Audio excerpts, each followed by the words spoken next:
guys, what's up? It's Debbie, and I am back with True Crimes of Criminal Minds. Sort of. If you've never been to my channel before, welcome. What I do is I take Criminal Minds episode, and then I talk about a true crime case that's either mentioned in the episode, similar to the episode, or a case that the episode was actually based on.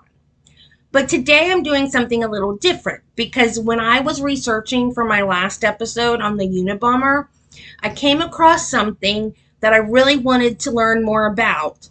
And it became a kind of rabbit hole. It just built and built and built until I was like, I have so much information, I just have to share this with you guys. And I don't know how often I'll do rabbit hole episodes, but there's going to be at least one more because I came across something else while researching this that I also want to research. So there will be at least another episode of what I'm going to call rabbit hole episodes. To my returning viewers, thank you. I'm glad you're back. I love y'all. And today we're going to be talking about the CIA's program to produce a mind control drug. And the program was called MKUltra. Come down the rabbit hole with me.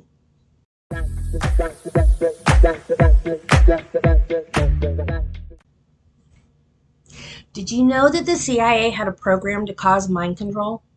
Did you know that the CIA bought all of the LSD in existence at the time?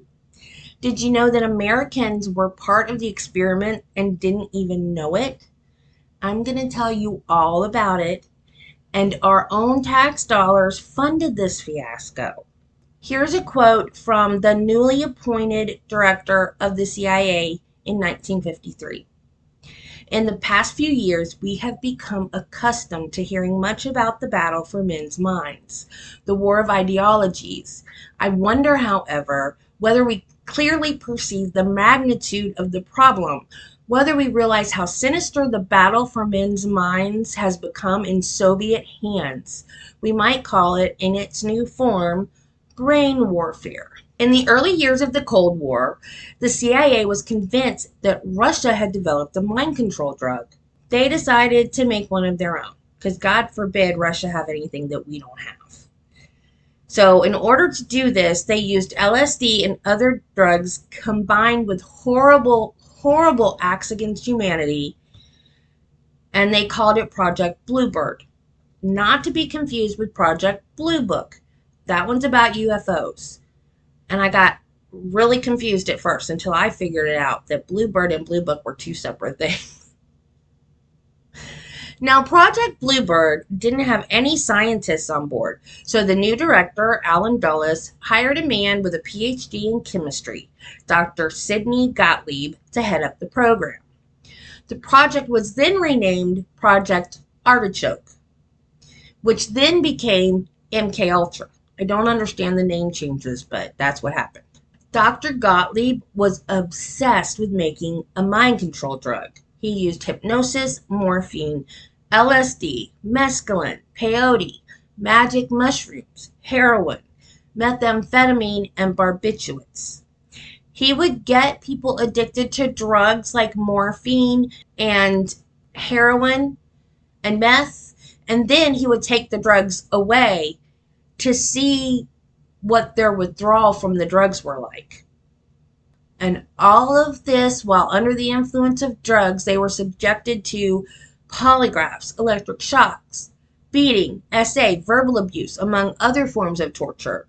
Some subjects even died, and some subjects didn't even know that they were being tested. These tests were conducted in universities, hospitals, clinics, prisons, and other types of institutions. The CIA would create bogus organizations as a cover, so the institutions didn't even know it was the CIA that was funding the projects. At one university, they said that the drug that they were testing was to stop drinking. It would give the students a permanent high for the rest of their lives, and their grades would improve. Some people were coerced to take the tests. They especially liked testing prisoners because they would consent to experiments in order to get more privilege. Whitey Bulger, a mafia crime boss, was caught and put in prison in Atlanta. And this is what he said about the experiments that he was subjected to. He was given LSD every day for over a year. Quote, 8 convicts in a panic and paranoid state, total loss of appetite, hallucinating, the room would change shape. Hours of paranoia and feeling violent. We experienced horrible periods of living nightmares and even blood coming out of the walls. Guys turning to skeletons in front of me. I saw a camera change into the head of a dog. I felt like I was going insane. Yeah, that sounds like so much fun, doesn't it? Some people willingly volunteered and liked taking acid, as it became to be known. A few of these people were Ken Kesey, who wrote One Flew Over the Cuckoo's Nest, Robert Hunter, who was the lyricist for the Grateful Dead, and Allen Ginsberg, a poet. So I've noticed a pattern. They're all creative people. And I wonder if that has something to do with them having a positive experience and other people having a bad trip. And I would love to know why it affected some people positively and some people negatively. Okay, pop culture break. I love it when real, live, true historical events end up in our pop culture. And certain things become known to us even though we may not know the whole story. As it was with this, with the MK Ultra. I knew that it was an experiment on people back in the 50s and 60s. But I didn't know all the specifics. But the reason I knew as much as I did was from pulp culture. So MK Ultra has seeped into our pop culture in various forms, books, movies, TV shows, etc. My favorite one is Stranger Things. Eleven gets her powers because her mother volunteered for MK Ultra while she was pregnant with her. The Manchurian Candidate is a movie where a man is brainwashed to commit assassination. The 1962 version cast had Frank Sinatra, Janet Leigh, and Angela Lansbury. And the 2004 cast, that was the one that I watched because I had a thing for Liev Schreiber back then. So Liev Schreiber, Denzel Washington, and Meryl Streep was in the 2004 movie. There's an episode of Fringe as well as an episode of The X-Files that is inspired by MK Ultra. And there's a movie called American Ultra. It is such a good movie. It's a comedy with Jesse Eisenberg and Kristen Stewart, kind of like a Stone Jason Bourne. It is so funny. Conspiracy Theory with Mel Gibson and Julia Roberts is another movie. It's full of conspiracy theories, hence the name. However, MK Ultra actually took place. So back to Gottlieb. Gottlieb believed achieving mind control was a two-step process. First, he had to blast away the existing mind, and second, then insert a new mind into the void. He was able to do the first one, but never succeeded at the second one. There were black sites in Europe and Eastern Asia, especially Germany, Japan, and the Philippines. The subject at these sites were called expendables. They were suspected spies or security leaks. So let's talk a little bit about LSD. Lysergic acid diethylamide. It was discovered by a scientist in Switzerland working for a pharmaceutical company. They were trying to find a clinical use for it when the scientist accidentally dropped some on his skin. Later, he was dizzy and didn't feel well. A few days later, he took another dose on purpose, and LSD was born. While researching this, like I told you, I fell into another rabbit hole that's going to branch off of this one. So make sure that you hit that bell for notifications so you don't miss it.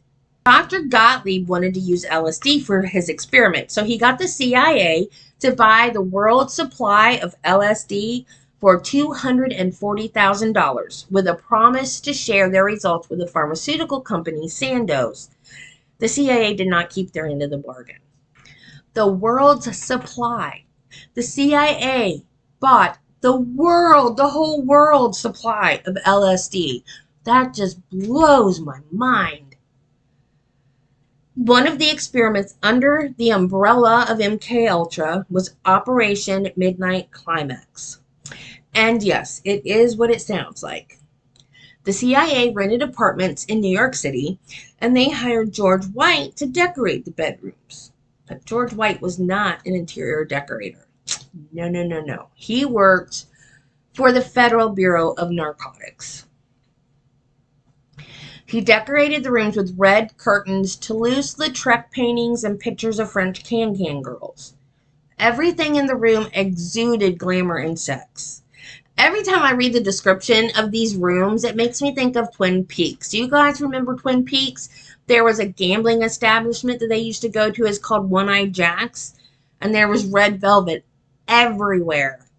So that's what I picture when I picture the description of this room. For surveillance, they put in buds and two-way mirrors. George White would pay sex workers to bring men to the apartments. There, they would slip the men LSD, and they were hoping that the men would say something under the influence of the drug. They discovered that men spill their secrets immediately after sex, whether they'd been given LSD or not. So now they were just focused on the sex. They were still using the LSD, but the focus changed from the LSD use to the actual sex. So now they wanted to try to find a way to train the sex workers to extract state secrets from men. Basically, White was just a voyeur. He sat there every night and watched, martini in hand. He was behind the two-way mirror. And he even had a toilet installed so he wouldn't miss anything. So he's sitting there on the toilet, drinking martinis and watching these sex workers give men LSD. After the death of a CIA scientist in New York, George White moved Operation Midnight Climax to a house in San Francisco. I guess they didn't want it to be so close to the spot where the CIA scientist died because they didn't want the two to be connected, I'm assuming. I don't know any other reason why he would take it out of one state and go all the way to the other side of the country. This project was active for 20 years, from 1953 to 1973. On November 28, 1953, in New York City, at 2:30 a.m., 40-year-old Frank Olson, clad only in his underwear, fell or jumped from his 13th floor hotel room. He had checked into room 1018A the previous afternoon with his co-worker, Robert Lashbrook. Olson was still alive after the fall and tried to speak, but was unable to get any words out before he succumbed to his injuries. When the police got there, they didn't see anyone in the room. So then they went in the bathroom, and there was a man sitting on the toilet with his head in his hands, very distraught, very upset. And I don't know if he was actually using the toilet or just sitting on the toilet. I find that whole thing kind of strange. The window was broken. Who jumps through a closed window? And drapes were drawn. So he had to, in the middle of the night, get up, go by 2 beds, a radiator, and jump through a closed window that had a curtain drawn over it. The night manager that found him on the sidewalk was not convinced that he had jumped willingly. And I don't know why, unless he'd seen other people that actually had jumped out of a window, because he was the night manager of a high-rise hotel. The police checked all the logs of incoming and outgoing calls from that room. And they found a call from Robert Lashbrook, who was the man in the bathroom, to a Long Island doctor named Harold Abramson. Robert Lashbrook said, "He's gone." Abramson replied, "That's too bad." And that was it. That was the whole phone conversation. Complete. 2 sentences. That's it. His family was called and notified, and they were told that Frank had jumped or accidentally fell out the window. His injuries were so bad that they had to have a closed casket at his funeral. His son Eric desperately wanted to know the truth, and his mother told him, "You're never going to know what really happened." He had spent his life trying to get the government to admit what they did to his father. In 1975, the Rockefeller Commission started an investigation into CIA activities. It was formed by President Ford and was led by Vice President Rockefeller. It revealed that a civilian scientist took LSD and developed a mental problem. He was sent to New York for treatment, but jumped out of a hotel window. The story was published by the New York Times and the Washington Post. The family of Frank Olson was invited to the White House, where they got a personal apology from President Ford. The family was given $750,000 to avoid a lawsuit. Frank's family knew extremely little about Frank's occupation. They knew that he was in the service, and that was about it. During World War II, he was in charge of the Biological Warfare Lab at Fort Detrick, and his job was aerosolizing living biological agents and munitions. So he was developing ways to get these germs out to affect more people. And by the way, the Geneva Convention in 1925 labeled biological warfare as a war crime. So all of this was illegal. But there was a policy that allowed CIA agents to absolve other CIA agents of any wrongdoing. So basically, Sidney Gottlieb was able to do anything he wanted, and the only person above him was the director, Allen Dulles. And he pretty much didn't want to know specifics. He just let the guy do whatever he wanted to.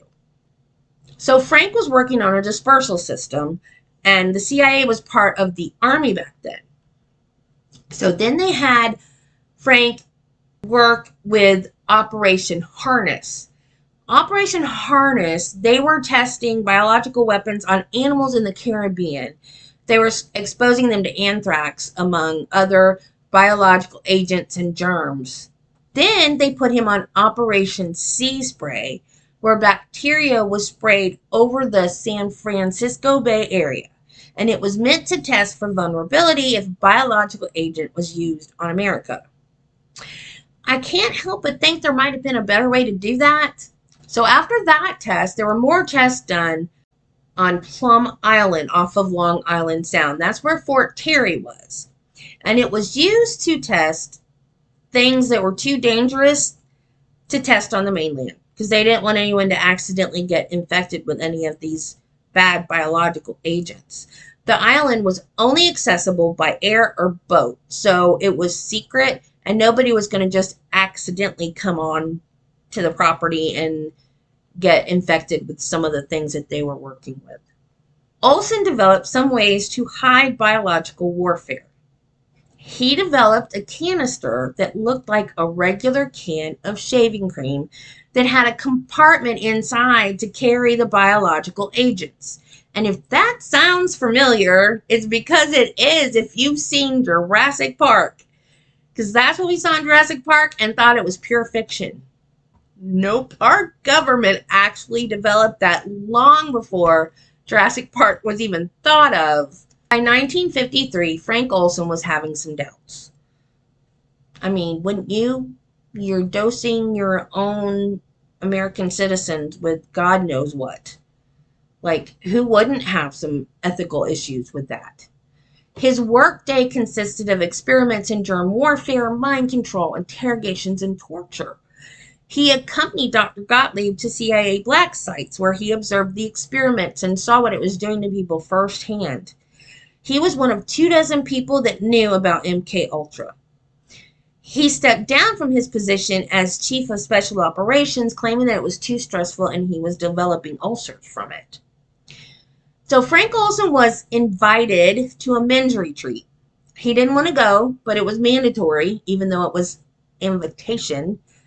And the cover story was Winter Meeting of Scriptwriters, Editors, Authors, Lecturers, and Sports Magazines. It was held in November of 1953 on the 18th through the 20th. So that was Wednesday through a Friday. After dinner on Thursday, Robert Lashbrook poured 8 of the men a drink. Then he poured a drink for himself and Dr. Gottlieb out of a different bottle. The first bottle still had liquid in it. Some of the men noticed and thought it was strange, but just went with it anyway. On Friday, the men were told that they had been dosed with LSD. It was kind of a loyalty test to see if the men would tell anybody, and Frank failed the test. Frank's wife knew something was wrong when he got home Friday. There was a stiffness in the way he kissed her and told her hello. And if you've been married or been in a long-term relationship, you can tell when there's something wrong with the other person. So she knew something wasn't right. And later that evening, he just blurted out, "I've made a terrible mistake." And then he told her he was thinking of resigning. On Monday, he went back to work and he talked to his division chief, Vincent Ruitt, who said, "No, you haven't made a mistake. Everything's fine. It's all going to be chill. Don't worry about it."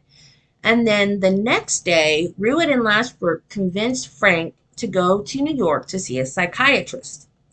He was taken to Dr. Hal Abramson. But Abramson was not a psychiatrist. He only pretended to be a psychiatrist. He was actually a pediatrician and an allergist. He suggested that Frank admit himself into the hospital.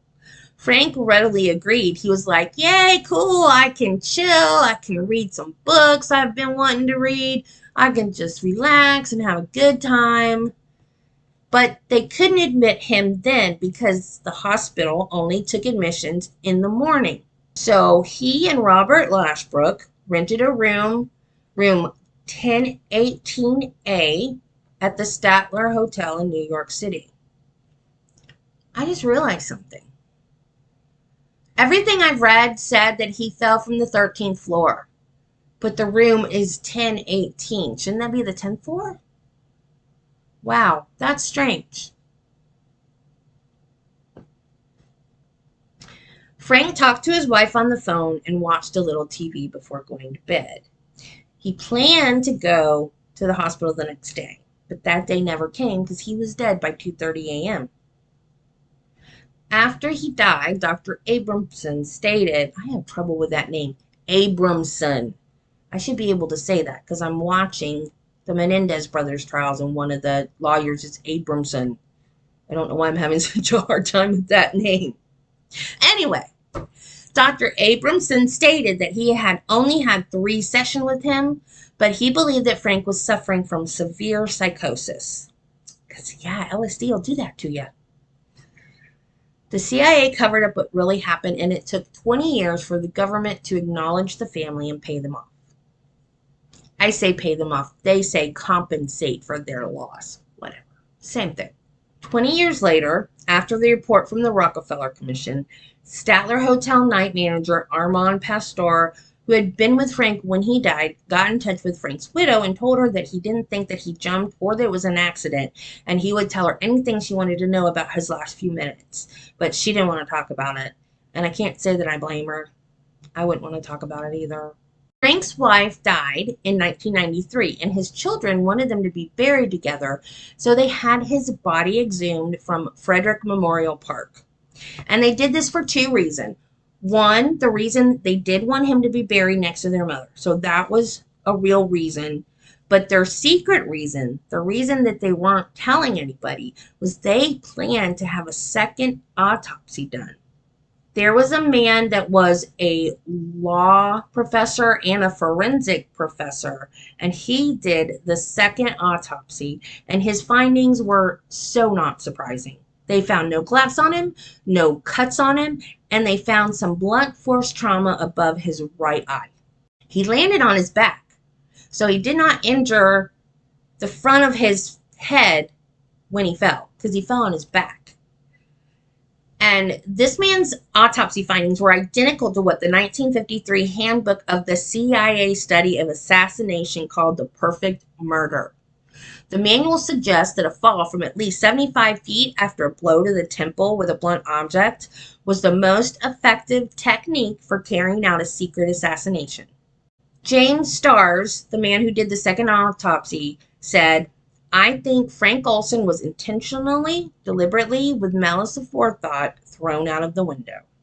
Eric Olsen says, the evidence shows that our father was killed in their custody. They have lied to us ever since, withholding documents and information and changing their story when convenient. We were just little boys and they took away our lives. The CIA didn't kill only our father. They killed our entire family again and again and again.